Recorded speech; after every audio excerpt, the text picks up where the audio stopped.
Disappointment over love affairs generally has the effect of driving people to drink and ruin. This is because most people never learn the art of transmuting their strongest emotions into dreams of a constructive nature. What's up, dearest wonderful people? It's Oliver here. Happy New Year. Welcome to 2019. Hope you had a joyous 2018 and hope 2019 will be a tad bit more joyous. But today I want to quickly tell you all about my New Year's resolution. Pause for a second. You might be wondering, Oliver, why are you on a boat? I filmed this during winter break, and my family and I went to Charleston, South Carolina, and we stayed in an Airbnb, and it was a boat. So that was sick. Anyway, that's why I'm on a boat. Back to the video. So it's all nice and dandy to have countless New Year's resolutions, have a bunch of things you want to work on, but I think it's more realistic to have one thing that you truly strive for and you think will benefit your life the greatest. Now, the main problem that has caused me the most stress and sadness this past year is that of the heart and a turbulent love life. And sometimes I think I get too wrapped up in emotional journeys, and sometimes it's all I can think about, which makes me more stressed and more sad and just brings me down. And that is obviously not good for one's well-being. So let's take this quote and let's break it down, shall we?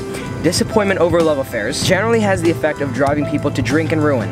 Makes them all sad, makes them all depressed, and they do dumb stuff. Being sad leads to being sad about being sad, which makes us do dumb things and just be more sad about the dumb things. This is because most people never learn the art of transmuting their strongest emotions into dreams of constructive nature. And I think what that's saying is basically life lessons, or what can we learn from this that can bring us forward in life? Because some people say that everything happens for a reason, and I kind of believe that, but I more believe that everything happens to teach us something. So when I'm at my deepest points of sadness, it feels like life is terrible and this wasn't meant to happen and it should have worked out a different way. But then after time passes, I slowly start to realize that there was a lesson to be learned from that experience. So the brief summary of the story is that there's girl A and girl B. And I was really into girl A, but she didn't share the same feelings, so I had to get over her, and it took a while to get over her, and it's kind of weird because sometimes there's some facets of life in which your mind and your heart are so closely connected, but then in other facets of life, for example romance, where your mind and heart are so separate. Like, my mind was telling me, get over her, you know, it's over, done, not meant to be, but my heart was telling me, it's meant to be, you love her, yada yada, but no. So it's confusing. So I finally was starting to get over girl A, and then there's girl B who I met and took a liking to, and then I asked her out, and we got to know each other a little bit better, and that made me like her even more.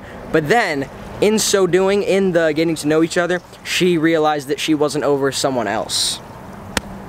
Ouch. So then it started to seem like whenever something good starts to happen, whenever something in my love life starts to feel good, like it's meant to be, or like it's supposed to happen, like, finally something's working out, boom, shut down, access denied. So in that moment I was sad, since I was happy again after girl A. And I don't mean to like objectify women. I'm not saying that like women are like, you know, A, B, C, D.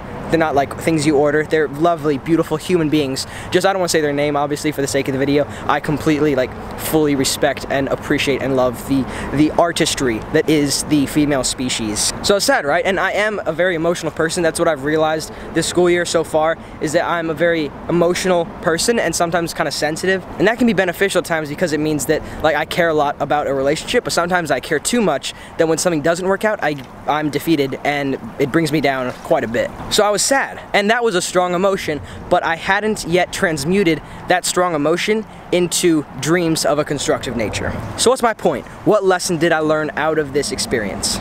So what I started to realize is that when I was spending time with girl B, because I had such a good time and because I liked her so much, that was telling of the fact that I was actually over girl A. Because it took such a long time to get over girl A, that always brought me down, like, why can't I just get over her? Why can't it be easy, you know? But it just takes time. So if while girl B was spending time with me, she was thinking about someone she wasn't over, and the person I thought I might not have been over never even crossed my mind, then that showed that I was getting over her. So that experience kind of gave me strength and gave me the, like, affirmation, the reassurance, I guess, that I'm strong in a way, that I can get past these emotional defeats, really.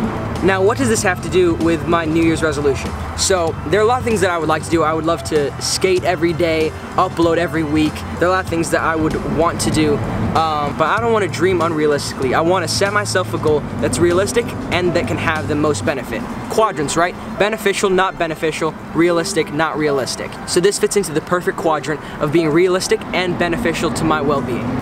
So my New Year's resolution, my goal for 2019, and all the years past that, is to take emotional defeat, emotional sadness, and turn that into a lesson that will strengthen me. Take that weakness and spin it in such a way that will make me a stronger person. Pause again real quick. You might be wondering, Oliver, why do you share all this emotional and sad stuff? And it's really because, first of all, I'm a very open person. Like, I'm very comfortable with sharing my feelings, but also I feel like YouTube and social media in general has really become a place where people show off how great their life is, and it's kind of lost the real aspect of life. People just share the best parts of what's going on in their life, but I think it's important to share failures, because I think in life we learn more from failure than from success. So I'm just trying to keep it real and show you guys what my life is really like, not just the highlights, because that's not realistic. So hope that explains it. Now, beyond the love life, I also do really want to skate a lot. This past week, I've skated about 10 hours, and that makes me so happy. That brings my soul so much happiness, and that's great. So I want to keep that up, but I don't just want to rely on skating for my well-being. If that's the only thing keeping me happy, that's not a very reliable source of happiness, you know what I mean? But even still, I do want to skate a lot and make a lot more videos than I did the first semester of the school year. I made like 4 videos, like 1 a month. That's kind of sad. So I do want to make more videos, and I have a lot of skateboarding footage, as I've said, and I'm just getting to editing it now. So I'm gonna start the videos from the beginning of my skateboarding journey from July of 2018, but it's gonna get to present day and it's gonna be joyous and lovely. So that's what I strive for in 2019. Thank you for watching. Let me know in the comments what your goals are for the new year. I'd be interested to hear about those. But that's that. Peace out, respect your elders. Have a euphoric rest of your day, and I'll see you in the next video. Bye-bye.